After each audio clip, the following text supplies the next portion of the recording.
इहलोकापासून ब्रह्मलोकापर्यंत अनुकूल त्यागाच्या इच्छेला वैराग्य म्हणतात. विचारसागरातली व्याख्या सोपी, सरळ, सुटसुटीत. पण ही सोपी कशी करायची?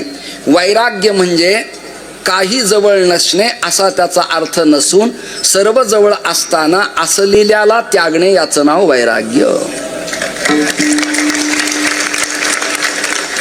मला शुगर झाल्यामुळे मी गोड पदार्थ समोर आले की प्लेट फेकणं हे वैराग्य नाही, हा वैताग आहे.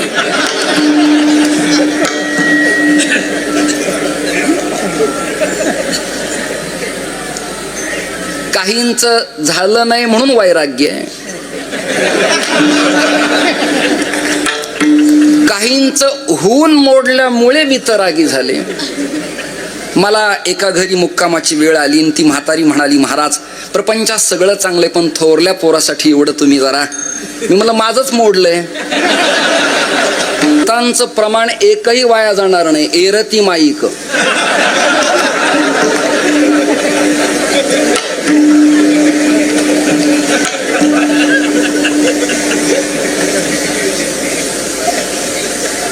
माझ्या बरोबरच्या एका माणसाला मी म्हणालो, हातपाय धुवून स्वच्छ बंगल्यात ये.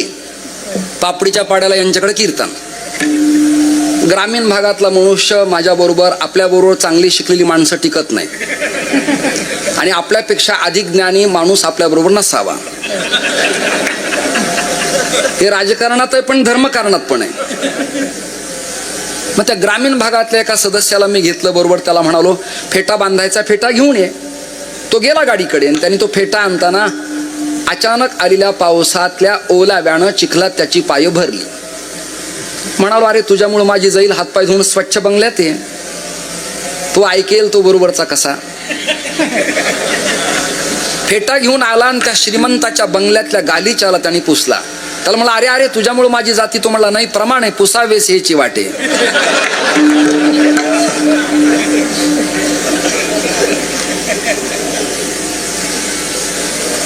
हिमालयात शंकर राहतात आणि क्षीरसागरात नारायण राहतात. पण पुढचा ऐका, ते स्वतंत्र आहेत, जीव परतंत्र आहे. ते अविनाशी, जीव नाशी आहे. स्वतंत्र देवाला स्वायत्तता आहे, अस्वतंत्र जीवाला स्वतंत्रता नाही. म्हणून पारतंत्र्यात राहून स्वतंत्रता टिकवण्याचं काम या परंपरेनं केलं. आणि नारायणानं आपल्याला आलेलं तत्वज्ञान, आपल्या जवळ असलेलं ज्ञान स्वेदज, उद्भिज, जारज, अंडज निर्माण करून मनुष्यतो रूपा उदयाला घालून सप्तऋषींना प्रसवले. आणि श्रीमद भागवतात प्रकरण आलं, तप. ब्रह्मा तू तपश्चर्या कर. नारायणाच्या नाभीतनं ब्रह्म्याचा उदय झाला. ज्याचे नाभी कमली जन्म चतुरा नना. भारतीय संस्कृतीतल्या मुद्गल पुराणाला, गणेश पुराणाला, गणेश प्रताप खंडाला, बालक क्रीडेला आणि उपासना खंडाला जर मळाचा गणपती मान्य असेल तर नाभी कमलातनं निर्माण झालेला ब्रह्मा नारायणाचा पुत्र मानण्यास हरकत अजिबात नाही. नारायण कमलातून ब्रह्माला निर्माण करतात. ब्रह्मा चतुर्मुखाचा. पण साक्ष देताना जरा चुकलं मग कालभैरव रागावले, शस्त्र घेतलं आणि ब्रह्म्याच्या चतुर्मुखातलं एक मुख छेदलं. ब्रह्म्याला 3 तोंड राहिले. मी ब्रह्मवैवर्त पुराणातला तुम्हाला समोर रेफरन्स देतो आहे. ब्रह्मा 3 मुखाचा राहिला. ब्रह्मा तारुण्यात आला. तत्पूर्वी त्याचा उपनयन केला. उप म्हणजे ज्ञानाचा 3रा डोळा. नयन म्हणजे ज्ञान देणारा डोळा निर्माण केला. गायत्रीचा उपदेश दिला. योगीराज महाराजांना दुसऱ्या बुवाचा अनुग्रह घ्यायची गरज नाही.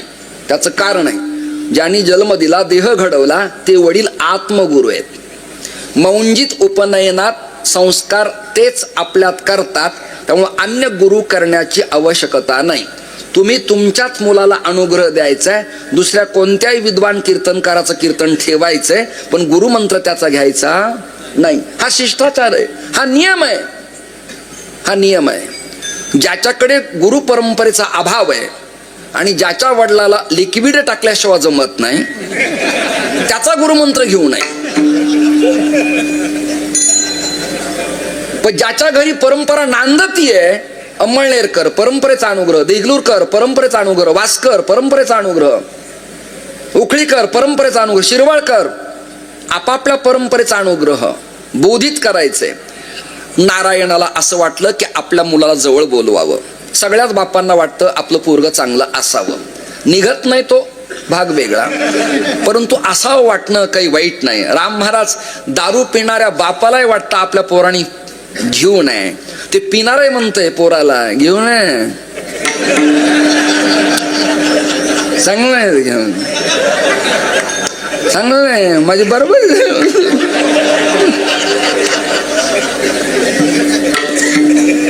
म्हणजे पिणारालाही कळतंय की पिण्यात आपली नुकसान आहे, पोरग बिघडू नये.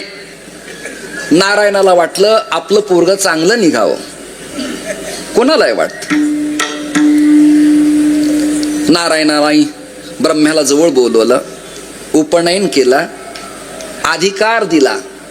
मननात त्रायते इति मंत्र, हा मंत्र दिला, जप कर, अनुष्ठान कर, आचार शुद्ध ठेव. पण झालं काय पुढं? वागणं बरं नव्ह.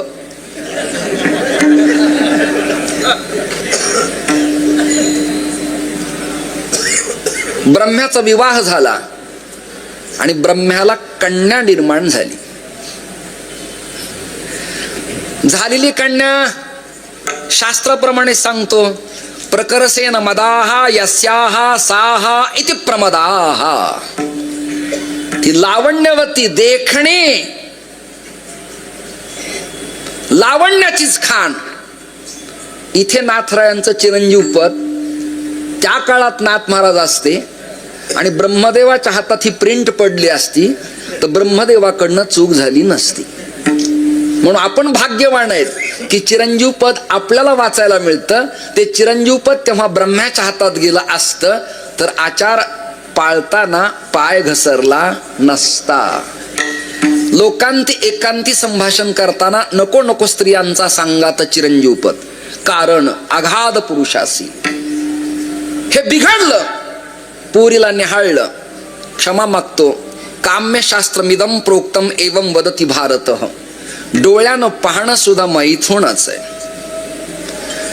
स्पर्श करणं सुद्धा मैथुनच आहे, स्वप्नावस्था होणं सुद्धा प्रकरणच आहे, ते पापकृत्यच आहे. नजर ढळली, अंग कंपायमान झालं, रोमांच उठले आणि एकांतात कन्येला पाहिलं, ब्रह्म्याचा पाय घसरला.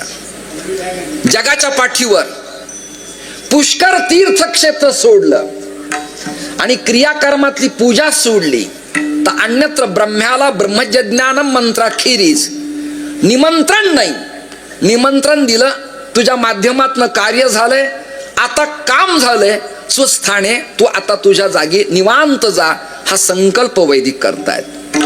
नापास प्रकरण. त्याचं कारण आहे, इंद्रचंद्र देव ब्रह्मादि करुणी. इंद्रचंद्र देव, इंद्रचंद्र देव, इंद्रचंद्र देव ब्रह्मादि करुणी. इंद्रचंद्र देव, इंद्रचंद्र देव, इंद्रचंद्र देव ब्रह्मादि चंद्रदेव, इंद्रचंद्र देव, इंद्रचंद्र देव ब्रह्मादि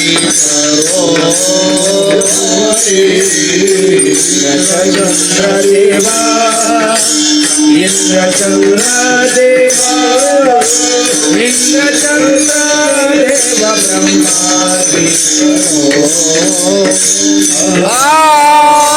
संशयाची श्रेणीची ना,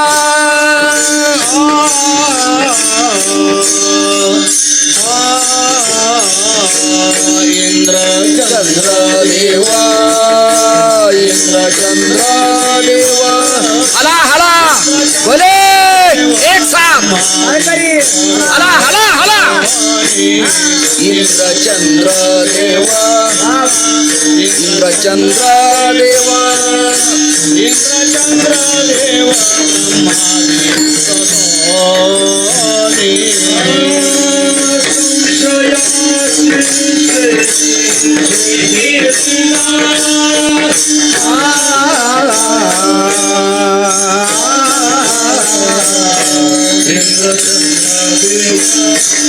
इंद्रचंद्र देवा इंद्रचंद्र देवा ब्रह्मादि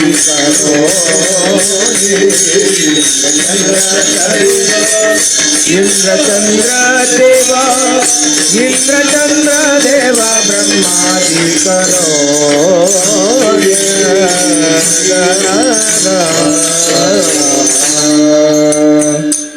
आदी शब्दानं उपलक्षणानं सगळ्यांचा यात समावेश होतो.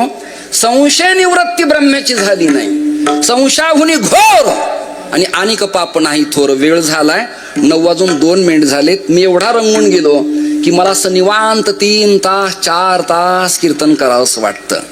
कुणाला वाटतं सारखा मुख्यमंत्री मी असावा, कुणाला वाटतं सारखा पंतप्रधान मी असावा.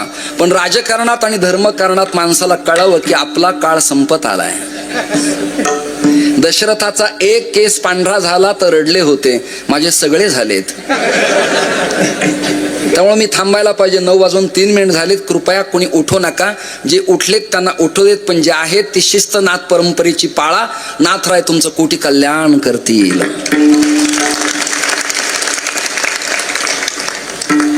संशय निवृत्ती नाही, त्यामुळे ब्रह्मांड नापास आहे. ब्रह्मांड नापास झालेलं आई वडिलांना पटलं नाही, कोणालाच पटत नाही. आपलं लेकरू जर माघारी फिरलं तर बोलवलं, नारायणा अहो नारायणा इकडे या. कुणी काम केलंय? लक्ष्मीनी. लक्ष्मीं प्रिय सखीं देवीं नमाम अच्युत वल्लभाम. प्रार्थना केली, अहो इकडे या इकडे या. जगाच्या पाठीवर तिचा ऐकत नाही असा देवही नाही, नेता नाही, महाराज नाही. ऐकताय ना तुम्ही? पण माझ्या बाबतीत जरा वेगळं घडलं. जी मागे लुगडी सकाप बुगडी 8 दिसा भांगडी भक्षाया गुळपापडी कधी न रगडी पोळी तुपे चोपडी या करिता अमृतेश्वरास दिधली गोदा तिरी झोपडी. ज्यांना हे प्रासादिक कवन कळलं नाही ते प्रसाद घेऊन जात जा.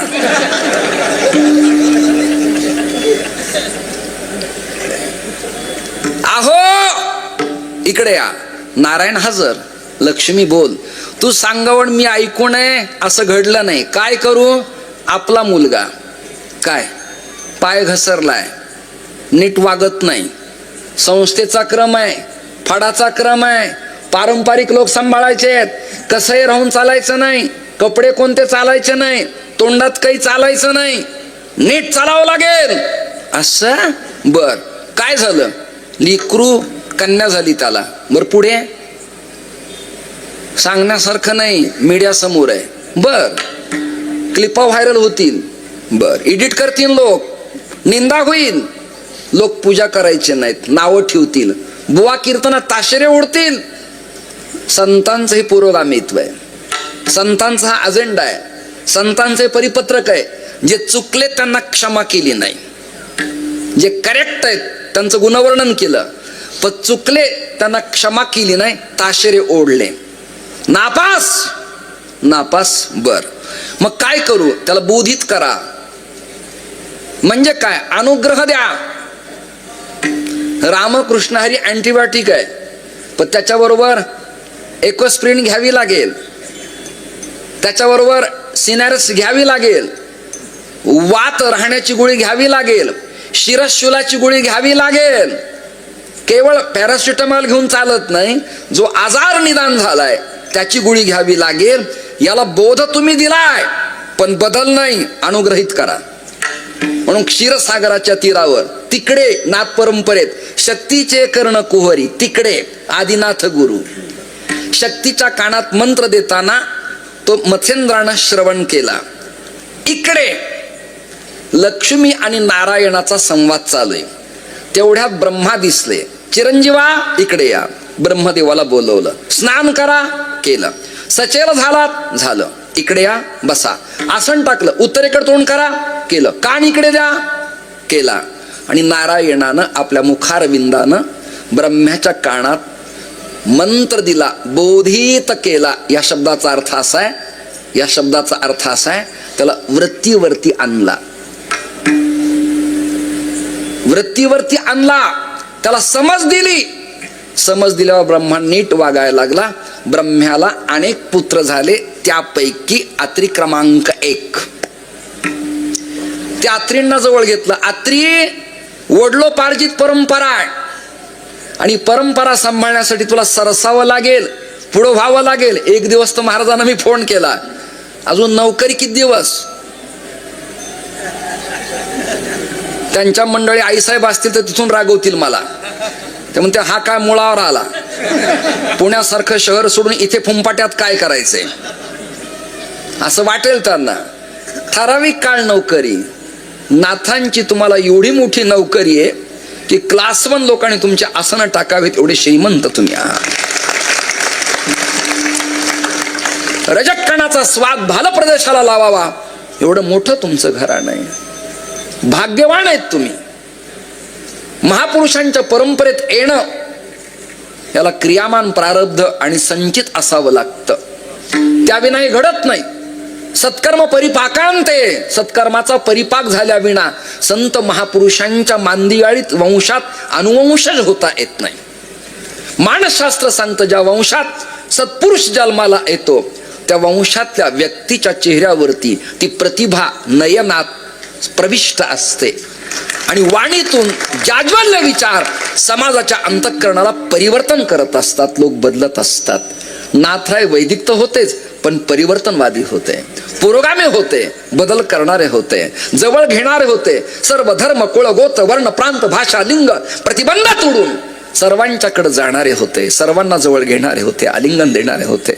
हा विचार या सत्याच्या माध्यमातून समाजापर्यंत जाणं अत्यंत महत्वाचं आहे. इकडे या ब्रह्मा. ब्रह्म्याला ज्ञान दिलं. ब्रह्म्याने ते ज्ञान किल्ली कुलपात खोलीत बंद न करता प्रगट गुह्य बोले. मोकळं केलं, खुलं केलं, मुक्त विद्यापीठ स्थापित केलं आणि ऍडमिशन दिलं आपल्या सत्वचिरंजीवापैकी अत्रीला. अत्री या, पेपर सोडा, माझा अनुग्रह तुम्हाला. आणि अत्रींना अनुग्रह ब्रह्म्याने दिला. हे प्रकरण सांगताना निवडलेल्या अभंगाच्या 2ऱ्या चरणात हा विषय आलेला आहे.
तो शेष लाधला दत्तात्रय, तो शेष लाधला दत्तात्रय, ब्रह्मयाने बोध अत्रिसे पैकेला, ब्रह्मयाने बोध अत्रिसे पैकेला.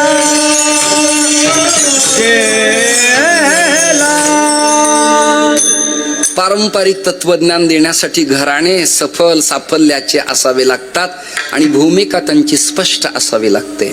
ब्रह्मय आणि बोध आत्रीसी पैकीला आपल्या चिरंजीवाला ते ज्ञान दिलं. आत्रींच्या लक्षात आलं आत्रींचा विवाह नाशिक जिल्ह्यातल्या दिंडोरी वणी प्रभागातल्या करंजी गावातल्या अनसूयेबरोबर झाला. अनुसया नाही, जिच्या मनात कोणाबद्दलही असूया शिल्लक नाही अशी जी ती अनसूया, तिच्याशी विवाह झाला. आणि गोदेच्या तीरावरती ब्रह्मवैपुराणात चिंतन आलं. गोदेच्या तीरावरती राक्षस भुवन नावाच्या तीर्थक्षेत्रामध्ये आत्री गोदेच्या पात्रात स्नान करताना आपल्या कुटियात येऊन पाहिलं तर प्रसवलेल्या बाळांना पाहून त्यांना आल्हाद वाटला. लोकांना होत नाहीत, प्रयत्न करावे लागतात. किती त्रास आहे. काहींना गुजरातला जावं लागलं, काहींना त्या प्रदीप मिश्राकडे जावं लागतं. पिंपळाखाली बसा, दिवा लावा, शंकराला पाणी घाला, असं करावं लागतं. हे कोण काढतं, कुठून काढतं देवाला माहिती, मला काही माहिती नाही. पण चालू आहे, बरं आहे, छान आहे, उत्तम आहे, चांगलं आहे. मी प्रपंचात असताना योगीराज महाराज, माझी बायको मला म्हणाली होती, माझ्या पोटात प्रचंड त्रास होतो. मी म्हणलं कमी खात जा. ती म्हणाली बाहेर जे तेच तुमचं घरात तसं नाही, मला खूप विकार होतात. म्हणलं सिटी स्कॅन कर, MRI कर, सोनोग्राफी करून बघ, आजार निघाला तर आपण आरोग्याच्या गोळ्या बरोबर घेऊ. ती म्हणाली ते सगळं करून पाहिलंय, काही फरक नाही, तुमचं रात्रंदिवस बाहेरच लक्ष आहे, माझ्याकडे अजिबात लक्ष नाही. म्हणलं तुझ्याकडे लक्ष नसतं, तुला मी पसंतच केलं नसतं, तुझ्या चुकीच्या भूमिका आहेत ह्या. बरंच प्रकरण झालं, बराच वाद आमचा झाला, बराच काळ गेला. त्याच्यानंतर तिला मी म्हणालो तू असं बोलत जाऊ नको, लोकात चुकीचे निरोप जातात, पोट दुखतं त्याचे कारण वेगळे वेगळे, डाळीचे पदार्थ खाऊ नको, जरा कमी खात जा, तुला चटकदार खायची सवय आहे आणि मला माधुकरीच्या आळंदीची सवय आहे, त्यामुळे आपल्या खाण्यात मतभिन्नता आहे, राहण्यात मतभिन्नता आहे. ती म्हणाली तुम्ही जगाला तत्वज्ञान सांगा, मला शिकवू नका, तुम्ही कसे आहेत मला चांगलं माहिती आहे. म्हणून मी बाहेर पडलो. काय सांगावं तुम्हाला, अनेक अडचणी.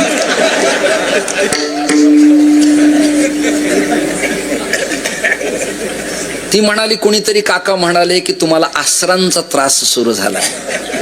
त्या पाण्यातल्या देवता आहेत ना, काय त्यांचं नाव, आसरा. खरं नाव त्याचं जलदेवता आहे, त्या पाण्याच्या आश्रयाला राहतात म्हणून आसरा आश्रया असा देवता आहेत त्या. ती म्हणाली त्यांचा मला त्रास आहे, अंग मोडून येतं, कसं तरी होतं. आता कसं तरी होतं ह्या आजाराचं दवाखान्यात कुठल्या प्रकारचं इंजेक्शन नाही, त्याचं नाव कसं तरी होतं. तर मग मी म्हणालो मग मला जेवढं येतं तेवढं मी आपलं तिला नारळ वगैरे दिलं, म्हणलं तुला बरं वाटेल. ती म्हणाली तुमचं नारळ घेतल्यापासून त्रास जास्ती वाढला आहे. मला तुला कोणी सांगितलं, म्हणजे काका म्हणले की आसराचा त्रास आहे. मी म्हणलं काकाच्या वाक्याबद्दल माझं भांडण नाही, पण त्या आसरा घरात येताना वाड्याच्या दरवाजात त्या आसरांना हा मसोबा कसा दिसला नाही. वारकरी संप्रदाय ज्ञानदृष्टीचा संप्रदाय. वेताळे फेताळे जळो त्यांचे तोंड काळे.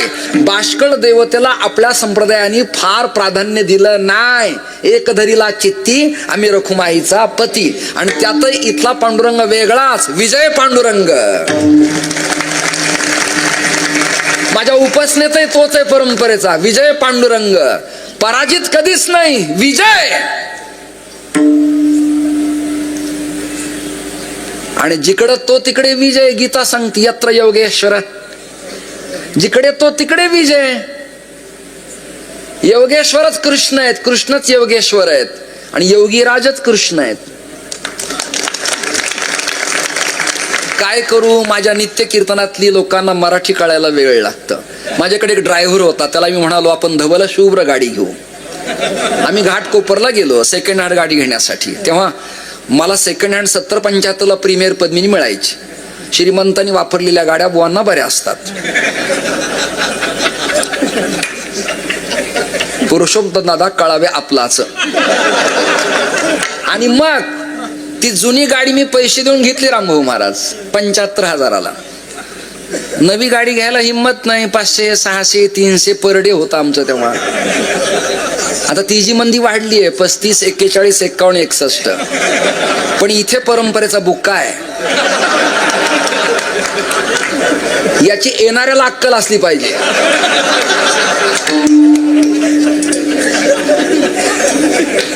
म्हणून मी कपाळ मोकळं ठेवलंय. त्या ड्रायव्हरला मला अरे गाडी घेऊ तो म्हणला मला तुमचं माझं यामुळं जमत नाही, मी म्हणतो तशी घ्या. मी म्हणलं धवला शुभ्र घेऊ, तो म्हणला नको व्हाईट.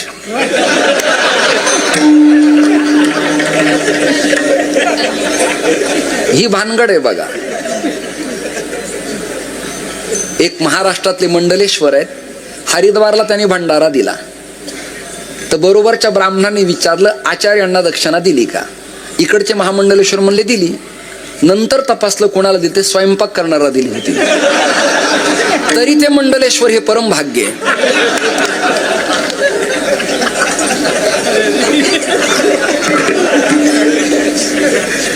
आचिचिनोतीच्या शास्त्रार्थम आचार्य स्थापयत्यति स्वयमप्याचर्यद्यस्तु स आचार्य इति स्मृतः. उपनिषद ब्रह्मसूत्र तयार आहे, त्याला ती उपाधी योग्य आहे. मला ते कळलं नाही, त्यामुळे मी ते पद त्याग केला, सोडलं. ते मी सोडलं. यतीनंतर उपाधी नाही. सज्जन हो, श्रोते हो, वेळ कमी आहे. आत्रींना पुत्र तिघ झाले, ब्रह्मा, विष्णू आणि महेश. ब्रह्मा झाले चंद्र, शंकर झाले दुर्वास, खाली तत्व शिल्लक राहिलं ते विष्णू नारायण तत्व आहे. म्हणून सनातन धर्मातल्या काही मठात भगवान दत्तात्रयाच्या एकमुखाच्याच मूर्ती आहेत.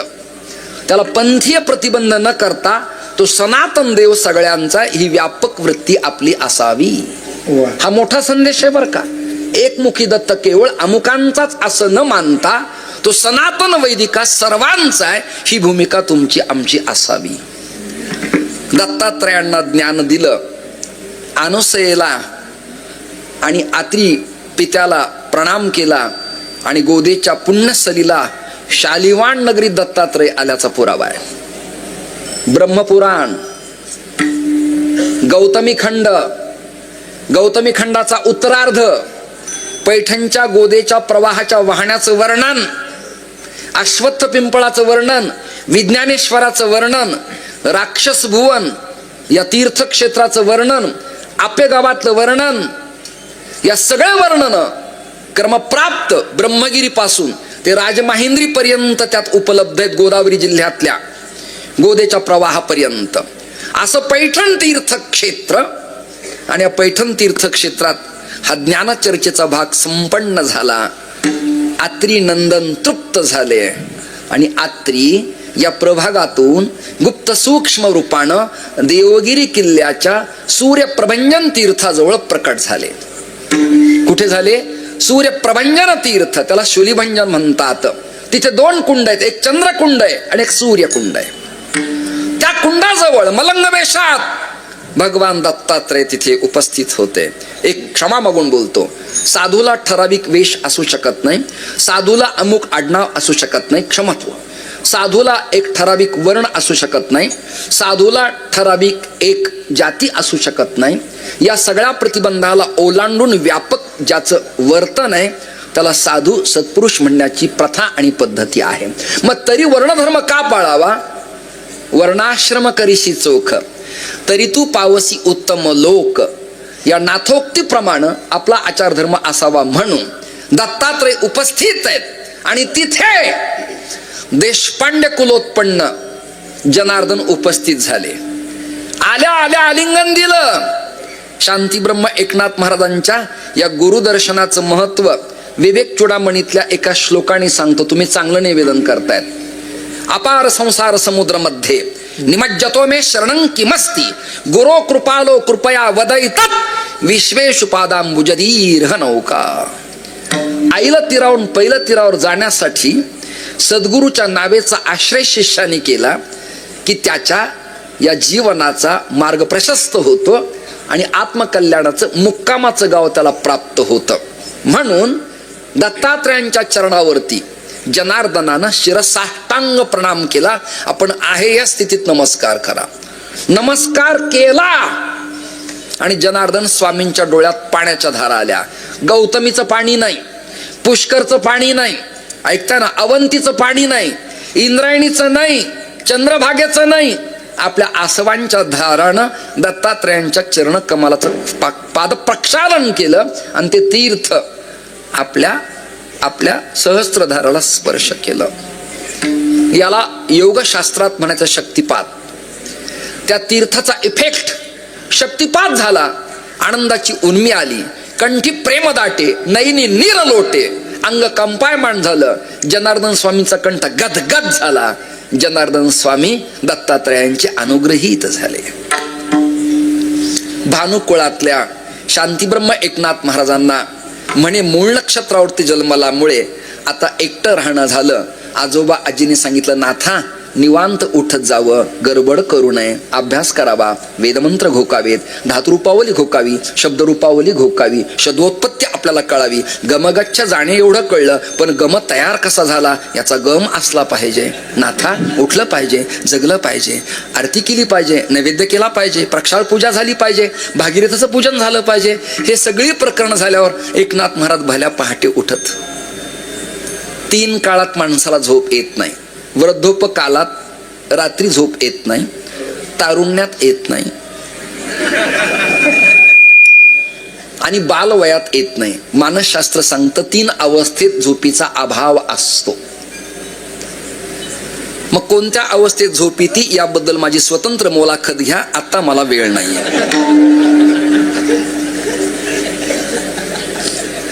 झोपच येत नव्हती, म्हातारी खोकायची. बालवयात झोप येत नाही आणि तारुण्यात एक झोप येत नाही. नाथ महाराज जागे होते. आजी आजोबा ब्रह्म कसं असतं? काय प्रश्न आहे? व्हॉट मीन ब्रह्म? ब्रह्म म्हणजे काय? ब्रह्म म्हणजे काय प्रश्न आहे लेकराचा.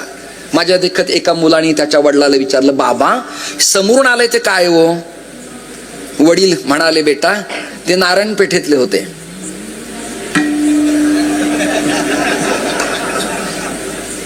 ते म्हणाले, बेटा यासी अंत्ययात्रा म्हणावं, ते अनुनासिक यासी अंत्ययात्रा म्हणावं. पोराला कळलं नाही. पोरग म्हणलं, बाबा अशी यात्रा तुमची कधी निघणार आहे?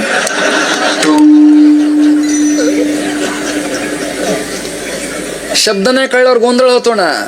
9:24 झालेत, बरोबर 9:30 मी तुमची रजा घेणार आहे.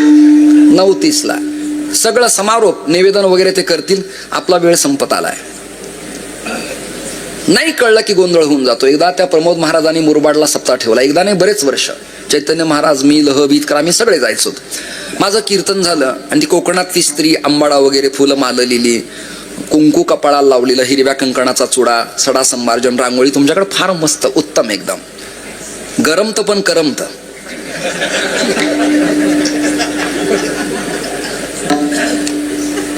मला म्हणाली, महाराज भगवती हवी आहे का? आता तो पदार्थच मला माहित नाही, विठू माऊली काय ती भगवती हवी आहे का?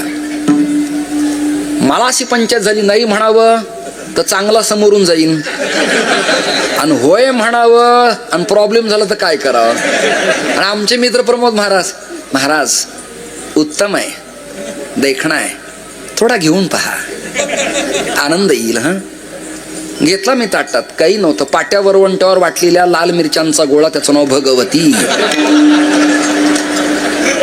योगीराज महाराज जी भगवती खाली, जे भगव झाला अजून पांढरं नाही.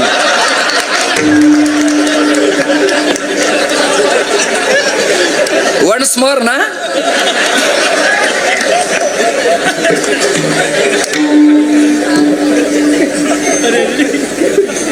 त्या नारायण पेठेत शंकराचार्यांचं मठ आहे पुण्यात. मला एकदा बोलवलं, गेलो मी. गेल्यानंतर तिथली काही मंडळी, अभ्यंकर चितळे वगैरे मला आले, म्हणे महाराज आपले चरण आमच्या घरी. आता मला माझ्या चरणाचा अंदाज होता किती चांगले ते, तरी समोरच्यांची भावना पाहून येतो बुवा, काय हरकत आहे. गेलो त्यांच्याकडे. ते म्हणाले, नाश्ता काय घ्याल? म्हणलं, येतीये मी, सकाळी आणि रात्री काही घेत नाही, माध्यान्नाच एकदा घेतो. एकाने मला विचारलं, कीर्तन झाल्यावर काय घेणार? म्हणलं, माल घेणार. पण पुढचा आहे का? मी मागणार नाही, मी नात्यातला, मी नात्यातला, मी नात्यातला, मी नात्यातला. गेलो त्या नारायण पेठेत, आणली प्लेट मला. आता मी खेड्यातला, ग्रामीण भागातला, शिक्षण नाही, काही नाही माझं. गेलो मी. महाराज म्हणे, पदार्थ घ्याल? म्हणलं, हो थोडासा घेईल मी. म्हणलं, याचं नाव काय? याचं नाव माणिक पैंजण. माझ्या आजाला माझ्या बापाला मला माहित नव्हता हा पदार्थ काय, माणिक पैंजण. माझ्या ओळखचा विठ्ठल मला घ्या चांगला आहे म्हणलं, तू घे. घेताना वाटून घेतलं पाहिजे सगळ्याला, नाही कळलं? तू घे, मी घेतो. चमचा दिला. हा सगळीकडे चमचे, पोह्यात चमचे, शिऱ्यात चमचे, रसात चमचे, राजकारणात चमचे, धर्मकारणात चमचे. हे चमचे पाहिले माझं डोकंच सरकतं. तारकी घेण्यात चमचे हो.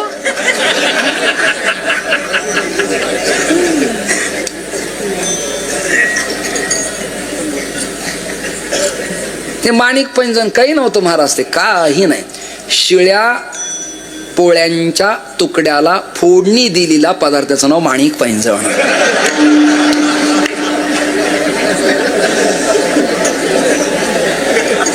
म्हणून कधी शब्द मोठे असतात पण अर्थ निष्फळ असतो. पण संत प्रकरणात असे, बिंब तरी बचक ए वडे परी प्रकाशाश विश्व थोकडे. वेळ आपला संपला. धन्यवाद. 9:27 झालेत. ब्रह्मयाने बोध आत्रीसी पै केला, तो शेष लाधला दत्तात्रया.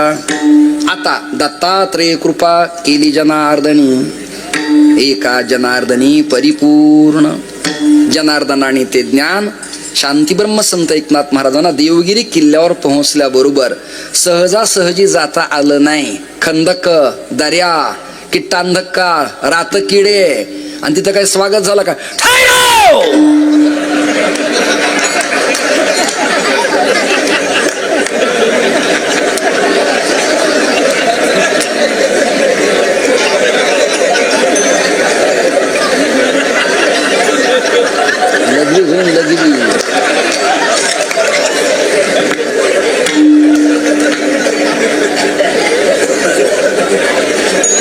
पुरुषोत्तम दादा, अरे वाघ म्हातारा झाला म्हणजे डरकाळी कमी फोडणार आहे काय?